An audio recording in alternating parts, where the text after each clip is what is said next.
Well, I know we're really excited to still be in the bubble, and our players are excited because it's a quick turnaround, which means we don't have to have many practice days. And right now, they much rather play games than practice. So everybody's excited and getting geared up to play a very good Arkansas team. Thank you, Coach Drew. We'll now take some questions. First, John Werner from the Waco Tribune. Yeah, John Werner, Waco Tribune Herald. Scott, what impresses you about Arkansas? It looks like they have pretty good balance all the way around.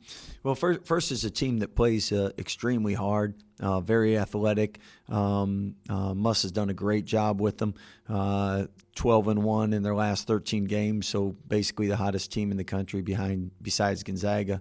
So you're playing a team that has a lot of momentum, a lot of confidence, and they really get after you. It doesn't matter if you're up, you're down. They're never out of it with their athleticism and toughness. Coach, we're going to move to a question for Kendall from the Daily Bears. Hey, Scott, Arkansas is kind of unusual where they have a very good defense, but the defensive possessions end very quickly. How do they manage that unique balance? Hey, Kendall, you cut out. Could you repeat that question? You may need to repeat that, yeah. Kendall. Yeah, are you all able to hear me now, Scott? Yes. Excellent. Arkansas is very good defensively, but their defensive possessions tend to end very quickly. How do they manage that unique balance? Well, they put a lot of pressure on you, so you're gonna speed up, and a lot of times that puts you in trouble and in harm's way. And they do a great job taking charges. And sometimes you getting a quick two leads to you taking two or three other quick shots or turning it over, and that plays right into what they're really good at. Because in transition, they're elite, and they do a tremendous job taking advantage of turnovers and long rebounds. Chuck Carlton is going to be up next from the Dallas Morning News. Chuck, you can unmute yourself and state your question. Yeah, Scott, not to get too far ahead of ourselves here, but both you and the women's program are playing 1,000 miles apart and about 3 hours apart, with a chance to go to the four, having made the Elite Eight. That's somewhat rare and a pretty neat accomplishment. Again, not to get too far ahead of ourselves, but what would that mean not only for the two programs, but for Baylor, and just the fact that both programs have gotten this far? Well, I think it says a lot about Mac Rhodes, our AD, and our athletic administration, and President Livingstone, and the support they give our programs. And then also our programs are really close. And we got 17 sports. I believe 14 were ranked in the top 25. Everybody kind of feeds off of each other, encourages one another, supports one another. And then when you see other programs being successful, it makes you want to be more successful. And with the parity in college basketball, to have two programs both in the Elite Eight, that doesn't happen often, and it's just a great accomplishment again. And hats off to our administration for allowing us to be successful. Coach, next let's hear from Steve McGargy of the Associated Press. Steve. Yes, congratulations. I was just wondering, obviously at this point, y'all are probably all caught up in preparation for this game, but y'all have been there in the hotel for so long. I was just wondering if there are any creative ways that you, the staff, or any players have come up with, just in terms of breaking up the monotony to try to keep yourself occupied other than the obvious, like video games, scouting, Netflix, they like. Well, Steve, we've actually, I can tell you, coaches have really enjoyed this time, because normally we don't get this kind of quality time with our players. And we've had some fierce Connect Four games, Uno games, and other things. So we've enjoyed being with our guys and getting a chance to know them better. And again, I can tell you that no team wants to leave the bubble. So it's an exciting time. Obviously, when games are going on, everybody's locked in watching other games. But when you see teams leave the hotel and the bubble, it just reinforces how fortunate you are to still be here and still be playing. So again, this will be one season that I'll always remember, just because you've never had this type of opportunity to spend this kind of quality time with your guys. And I think we've all grown a lot closer because of it. Next question will be from Bob Holt of the Arkansas Democrat. Hey, Coach, how you doing? So who you cheering for, Bob? I'm here for a fast game with a 9 o'clock football. Okay, well, if you guys could move the game earlier, I'd really appreciate it. Hey, I'd second that, just so you know, Bob. when you got little kids that go to school and you get used to getting up early, it's hard staying up late now. And no overtime. Hey, you guys have been turning people over pretty well all year. I know you're right there at the top. But in these NCAA tournament games, you guys have been crushing everybody in points off turnovers. What's been the key to that? And how big a part is that for your game? And, how do you think that could play into this game?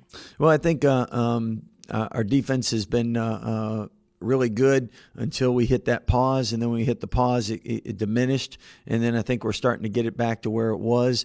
And with that, our defense is a reason for our success this year, because there's been nights like last night where you're 3 for 19 from 3 and you still win a game, and that's because of your defense. So Arkansas does a tremendous job in forcing turnovers and getting easies on the other end because of that too. And I know both coaches will preach the same thing: don't turn it over, and when you do, get back. So whichever team gets more easy buckets obviously has a better chance of winning. Next up, we'll have Curtis Quillen from KCN in Waco. Hey, Scott, Curtis Quillen, Channel 6 in Waco. What's the biggest key for you guys when you look at yourself going into tomorrow?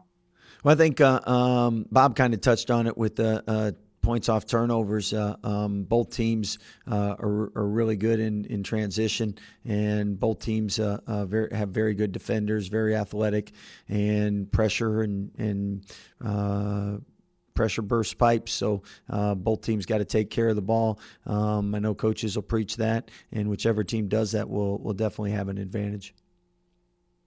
We'll go to a question now from Jack Allen, KXXV in Central Texas.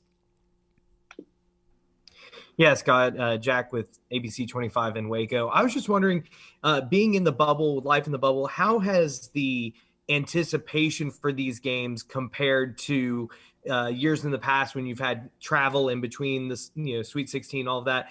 Does it feel different from that standpoint, just because y'all are all together all the time hanging out in hotels? Yeah, I think the second game is a lot more normal with the quick turnaround. But that first game where you're given 5-6 days leading up to it, I know you can feel it in the hotel. The first 3-4 days are all fun-loving, joking. The hotel's a lot louder.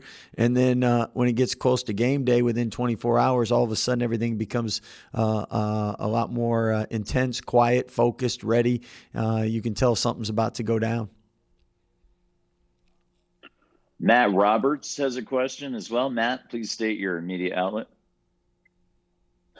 Hey, Coach, Matt Roberts, Fox 44 Sports. You guys obviously going on, especially on a one-day scout against a team like Arkansas. Does it help when they play teams like Oral Roberts in North Texas and Tech and Oklahoma State, guys that y'all are more familiar with, when you're looking at tape, kind of knowing what the measuring stick is like? Well, I think it's difficult for both teams whenever you have a quick scout, because there's not a lot you can change or put in, and you try not to have your guys thinking too much. So both teams are kind of in that same situation. As far as it always is more helpful when you play a team that you can see, hey, our defense is kind of similar, and see how they attacked it, what they did, what was successful, and then you can learn from that. So definitely playing some of those teams will be helpful for us, but it's also helpful for them because they're used to it. Jerry Hill is up next. Jerry, please state your media outlet. Jerry Hill, Baylor Bear Insider. Scott, when you look at that first half, and Davion talked about it, that they were kind of bailing the other team out, that they were taking contested threes. How do you balance, hey, just let shooters shoot, and maybe trying to change stuff up when it's going like that? Well, I think, first of all, we have an intelligent group. and they want to win. So they see what's going on, and they want to adapt to what helps us be most successful. I think at the same time, when you're a great shooter, normally every time you shoot it, you think it's going in, and if you don't, you're probably not a good shooter. So you want your guys having confidence. You want them taking good shots, but at the same time, I think this is that time of year where you really got to pick and choose and make sure you're getting your best shot and not just a shot. Andrew Miner is from 24/7 Sports. Andrew, your question. Yeah, I wanted to build off Jerry's question with the adjustment you made at halftime against Villanova, where you started going more inside out to use the 2 to maybe open up the 3, and if you thought that against Arkansas that opportunity was also there to get to the rim with the aggressive defense that the Hogs play. Well, definitely all coaches would rather have layups than contested jumpers. And at the same time, that's why defenses try to make easy buckets hard to get. With both of our teams wouldn't be around right now if we were bad defensively. So there's method to the madness for what both of us do. Again, I think as a coach, you can, if the quality of shot is good and the person taking is who you want, you feel good with it, make or miss.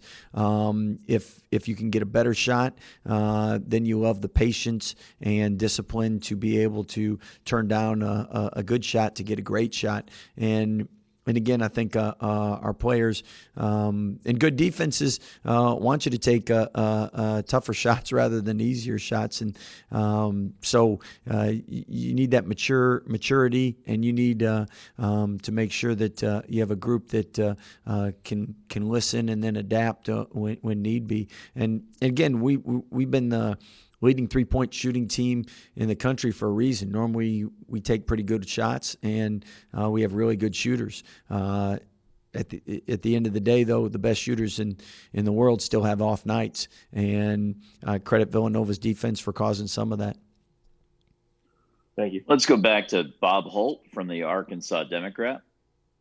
Did you get that game time change, Bob? Is it earlier? I'm working on it. Maybe call Bill Clinton or something. Hey, you got veteran guards. Arkansas's, Jalen Tate's a fifth-year guy, but they're playing 2 freshmen, Moses Moody and Devontae Davis. How big is it to have experienced guards in games like this, and just kind of what do you think about Arkansas, your guards and Arkansas's guards? Well, I think first and foremost, everybody's played enough games now where there are no freshmen anymore. And I think early in the season, that definitely matters more.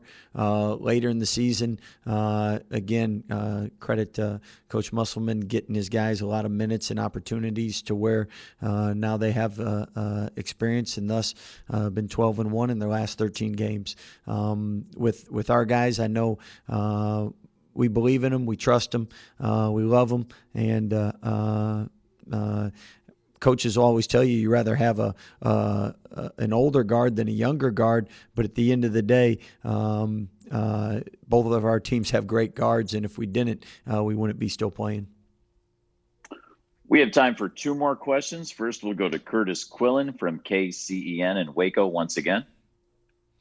Scott, you've coached in this round a couple times before. I know it's been a while, but is there anything that you can take from those couple of experiences on this deep of a tournament run to apply in getting ready for tomorrow night's game? Yeah, you definitely, everything in life, you take your past experiences, positive, negative, and try to learn from them, be better from them. In both our situations, we lost to Duke, which won it all, Kentucky, which won it all, and both were outstanding teams. And in both games, I thought they beat us. I didn't feel like we came in and we gave them the game or whatnot.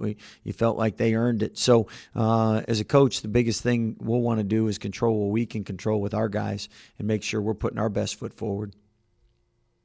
And the final question for Coach Drew. Let's go back to John Werner of the Waco Tribune-Herald. Scott, you mentioned Moses Moody, or Bob did, leading the team in scoring. What do you see from him? A lot of buckets. so he's an outstanding player. Anytime you're third in the SEC in scoring, anytime you're projected a first-round draft pick, obviously you got a lot of talent and ability. And Coach Musselman's done a great job putting him in positions to be successful. And he's a really talented player who can hurt you in a variety of ways.